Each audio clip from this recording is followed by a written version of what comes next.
중동에 물을 만들어 온 유럽이 무너졌습니다. 바닷물을 식수로 바꾸는 거대한 정수공장, 그걸 수십 년간 지어온 프랑스와 이탈리아가 자기네 텃밭에서 완패를 당한 거예요.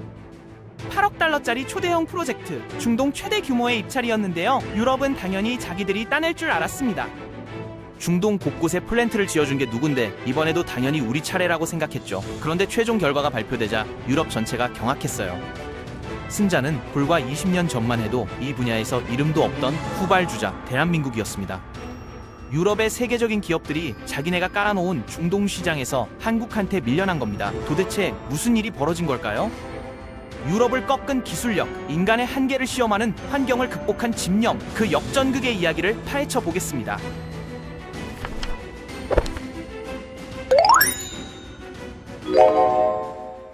아랍에미리트라고 하면 뭐가 떠오르세요? 두바이의 화려한 마천루, 석유 부자 나라, 사막 위에 세워진 꿈의 도시. 맞습니다. 석유 덕분에 세계에서 가장 부유한 나라 중 하나가 됐죠. 그런데 이 나라에는 치명적인 약점이 하나 있었어요. 물이 없었습니다. 국토 대부분이 사막이고 비는 1년에 몇 번 안 오고 강이나 호수는 찾아볼 수가 없어요. 지하수가 있긴 했는데 문제는 쓰는 속도가 채워지는 속도보다 훨씬 빨랐다는 거예요. 2030년이면 지하수가 완전히 바닥날 거라는 전망이 나왔습니다. 석유로 세계에서 가장 부자인 나라가 정작 마실 물이 없어서 국민들을 먹여 살리지 못할 위기에 처한 거예요. 돈이 아무리 많아도 물을 수입하는 건 한계가 있거든요. 수천만 명이 매일 마시고 씻고 농사 짓고 공장 돌리는데 필요한 물을 전부 외국에서 사온다. 불가능에 가깝습니다. 그래서 UAE 정부가 내린 결론은 하나였어요. 바닷물을 마실 수 있는 물로 바꾸자. 지구 표면의 70%가 바다잖아요. 이 바닷물에서 소금기만 빼면 마실 수 있는 물이 됩니다. 바닷가에 거대한 공장을 세워서 바닷물을 끌어들이고 소금기를 쏙 빼서 깨끗한 민물을 만들어내는 거죠. 이게 바로 해수 담수화 플랜트예요. 쉽게 말해서 바닷물을 식수로 바꾸는 거대한 정수 공장입니다. UAE 정부는 동쪽 끝 후자이라 지역에 중동 최대 규모의 담수화 플랜트를 짓기로 결정했어요. 후자이라는 아라비아해와 맞닿아 있어서 바닷물을 끌어오기 딱 좋은 위치였거든요. 프로젝트 규모가 어마어마했습니다. 8억 달러, 우리 돈으로 약 1조 원이 넘는 초대형 공사였어요. 하루에 50만 톤의 민물을 생산해서 150만 명의 식수를 책임지는 플랜트를 짓겠다는 거였죠. 2001년 UAE 정부가 국제 입찰을 공고했습니다. 전 세계 담수화 기업들이 눈이 번쩍 뜨였어요. 중동 최대 규모의 프로젝트에 8억 달러짜리 계약이라니 안 뛰어들 이유가 없었죠. 총 9개 기업이 입찰에 참여했는데 경쟁이 치열했습니다. 가장 자신만만했던 건 프랑스의 시뎀이었어요. 시뎀은 담수화 업계에서 이름 좀 날리는 기업이었거든요. 프랑스 기술력을 등에 업고 중동 곳곳에서 프로젝트를 따내왔죠. 이탈리아의 피시아, 이탈린 피안티도 만만치 않았습니다. 유럽의 전통 강자였어요. 영국의 위어 웨스트가스까지 가세했고 여기에 한국의 한국중공업, 지금의 두산 에너빌리티가 끼어들었습니다. 솔직히 유럽 기업들은 한국을 대수롭지 않게 봤어요. 담수화 기술은 원래 미국과 유럽이 오랫동안 독점해온 분야였거든요. 한국, 그때까지만 해도 중동 시장에서 이름이 크게 알려지지 않은 후발주자였습니다. 프랑스와 이탈리아는 당연히 둘 중 하나가 따낼 거라고 생각했어요. 그런데 입찰 결과가 발표되자 유럽이 발칵 뒤집혔습니다. 영국 위어 웨스트가스는 서류 미비로 심사조차 못 받고 탈락했어요. 제안서가 규정에 안 맞았던 거죠. 이탈리아 피시아는 가격이 너무 높았습니다. 32억 8,400만 디르함을 불렀는데 이건 경쟁사들보다 4억 디르함 이상 비쌌어요. 프랑스 시뎀은 29억 4,600만 디르함으로 가격은 그럭저럭 맞췄는데 기술에서 밀렸습니다. 최종 승자는 한국중공업이었어요. 28억 5,800만 디르함, 가장 낮은 가격을 제시했을 뿐 아니라 기술 점수에서도 1위를 차지했습니다. 유럽 기업들을 전부 제치고 한국이 중동 최대 담수화 프로젝트를 따낸 거예요. 도대체 어떻게 가능했던 걸까요? 비밀은 기술에 있었습니다. 바닷물에서 소금기를 빼는 방법은 크게 두 가지가 있어요. 첫 번째는 증발법인데 바닷물을 끓여서 수증기만 따로 모으는 방식이에요. 집에서 라면 끓일 때 냄비 뚜껑에 물방울이 맺히잖아요. 그게 증류수거든요. 같은 원리입니다. 두 번째는 역삼투법인데 특수한 막에 바닷물을 밀어붙여서 깨끗한 물만 통과시키는 방식이에요. 채로 모래를 걸으면 고운 가루만 빠지잖아요. 비슷한 원리죠. 프랑스 시뎀은 첫 번째 방식만 고집했어요. 기존에 하던 대로 증발법 하나만 제안한 거죠. 이탈리아 피시아도 마찬가지였습니다. 둘 다 익숙한 방식을 고수했어요. 그런데 한국은 달랐습니다. 두 가지 방식을 합쳐버렸어요. 증발법과 역삼투법을 하나로 결합한 하이브리드 시스템을 제안한 거예요. 이게 왜 대단하냐면 계절에 따라 효율적으로 운영할 수 있거든요. UAE는 여름에 에어컨 때문에 전력 소비가 폭증해요. 이때는 발전소에서 나오는 폐열을 활용해서 증발법으로 물을 만들고요. 겨울에는 전력 여유가 있으니까 역삼투법으로 에너지를 아끼면서 물을 만드는 거예요. 이렇게 하면 연료 소비를 25%나 줄일 수 있었습니다. 프랑스와 이탈리아는 한 가지 방식만 고집해서 이런 유연성이 없었어요. 연료비가 25%나 더 드는 기술을 들고 온 거죠. UAE 정부 입장에서는 당연히 한국 기술이 더 매력적이었습니다.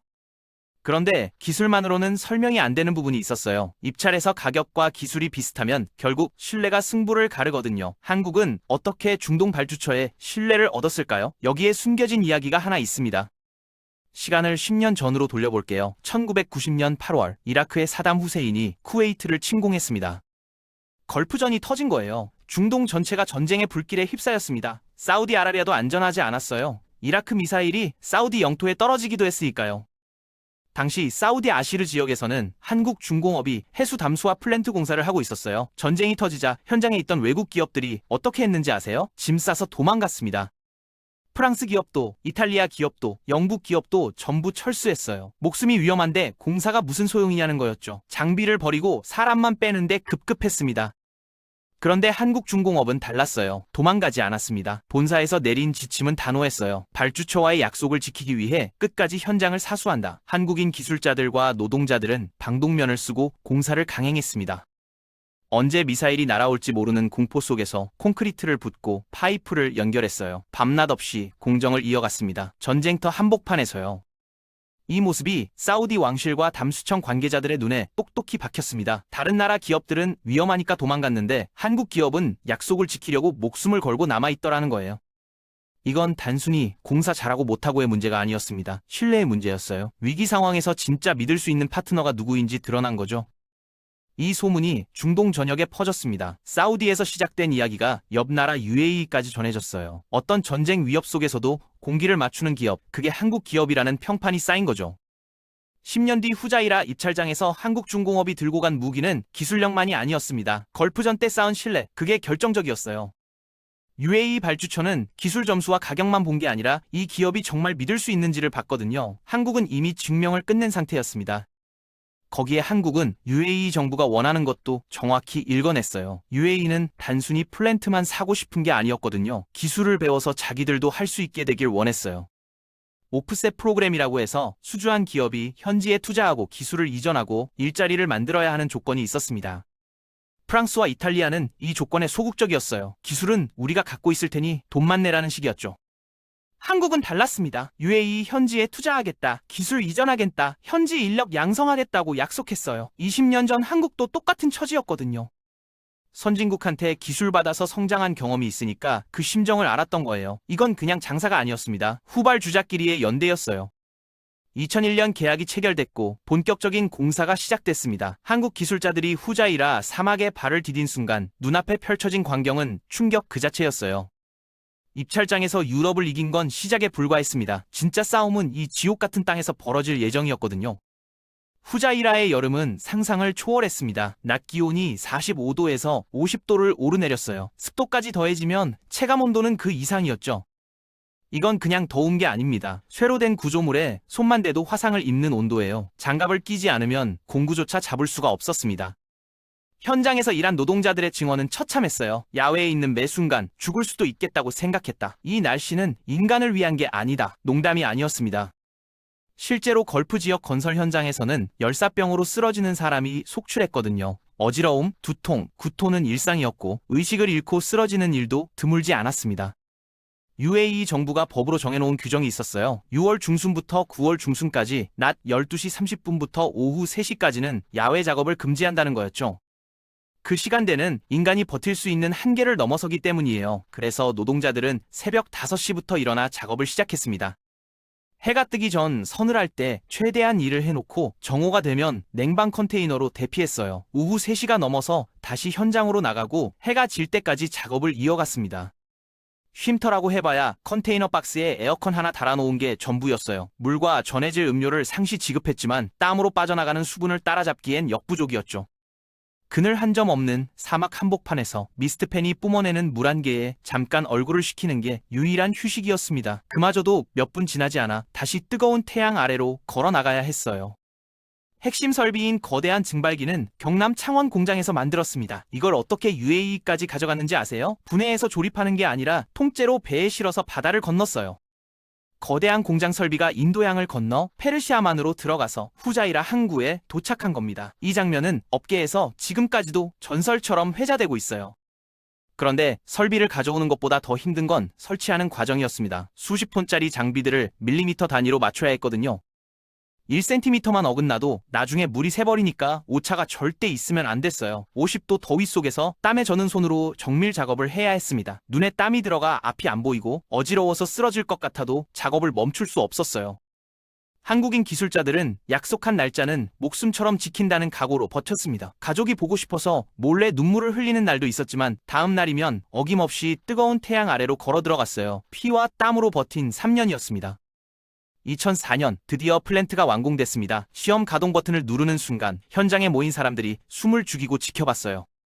그리고 파이프에서 맑은 물이 쏟아지기 시작했습니다. 바닷물이 깨끗한 민물로 바뀌어서 콸콸 흘러나오는 거예요. 하루 50만 톤, 150만 명이 쓸 수 있는 물이 사막 한복판에서 만들어지기 시작한 겁니다.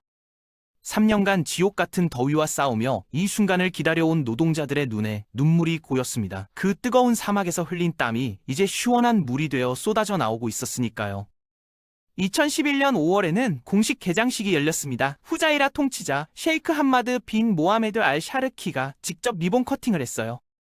100여 명의 투자자와 관계자들이 참석한 화려한 행사였습니다. 현지 미디어는 이 플랜트를 북부 에미리트 경제 팽창의 엔진이라고 극찬했어요. UAE 최대 담수화 프로젝트, 사막의 바다를 가져온 혁명이라는 헤드라인이 쏟아졌습니다.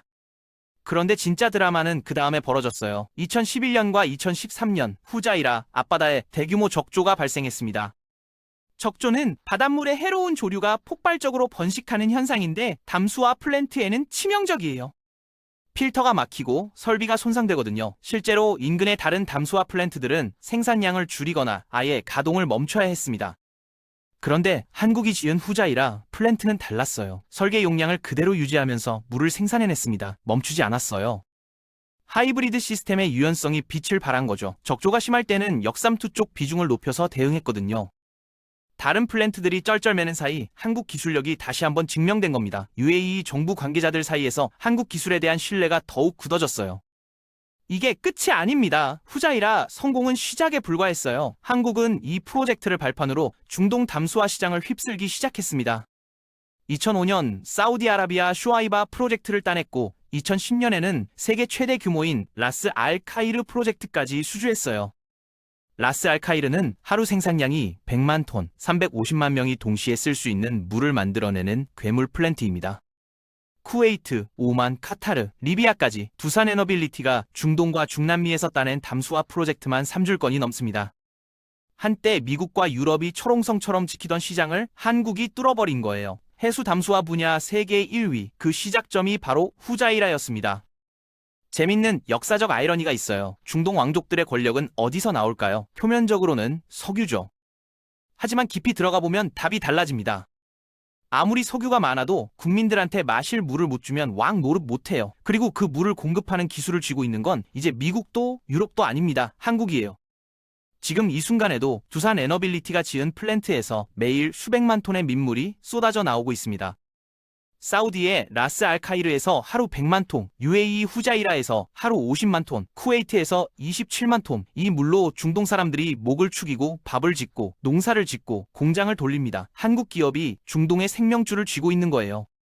전문가들은 21세기를 블루 골드의 시대라고 부릅니다. 20세기가 검은 황금인 석유의 시대였다면 21세기는 푸른 황금인 물의 시대라는 거죠.